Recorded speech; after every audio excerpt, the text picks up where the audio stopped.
Pernikahan siri pasangan Bilar dan Lesti masih menuai polemik hingga menjadi perhatian publik. Terkait hal itu, Kongres Pemuda Jawa Timur pun ikut menyoroti permasalahan pasangan yang dijuluki Leslar itu. Ketua Pimpinan Kongres Pemuda Jawa Timur, Edi Prasetyo mengungkapkan kesalahan Bilar dan Lesti Kejora.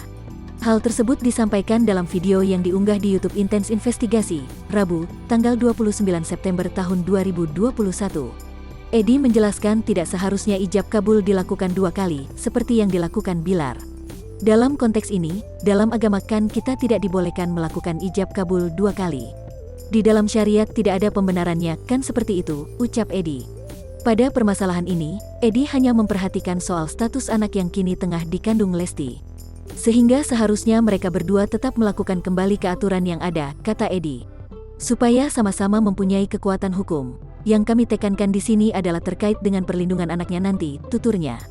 Lantas, Edi menduga Bilar dan Lesti memberikan keterangan palsu saat mendaftar pernikahan di KUA. Dugaan ini muncul mengingat keduanya menggelar akad nikah tanggal 19 Agustus tahun 2021 dan nikah siri di awal tahun. Padahal saat mendaftar pernikahan, terdapat surat yang menyatakan status masing-masing calon mempelai. Edi kemudian menyorot pengakuan Bilar dan Lesti, serta statusnya sebelum menikah. Menduga memberikan keterangan palsu saat mengajukan permohonan administrasi ke KUA, terang Edi. Kan ada diminta surat pernyataan calon mempelai, baik laki-laki maupun perempuannya itu statusnya apa. Kalau mengacu pada keterangan mereka berdua mengaku sudah melakukan pernikahan siri, tambahnya. Meski begitu, Kongres Pemuda Jawa Timur hingga kini masih menunggu ada pihak yang membuat laporan. Apabila ada yang akan mempolisikan Bilar dan Lesti, maka Edi memilih untuk memantau.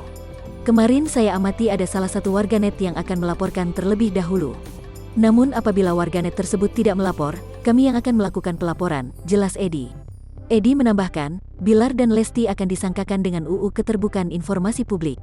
Kami akan menggunakan pasal pembohongan publik, mengacu Undang-Undang Nomor 14 Tahun 2008. Ancaman hukumannya kan bisa 4 tahun penjara, imbuhnya.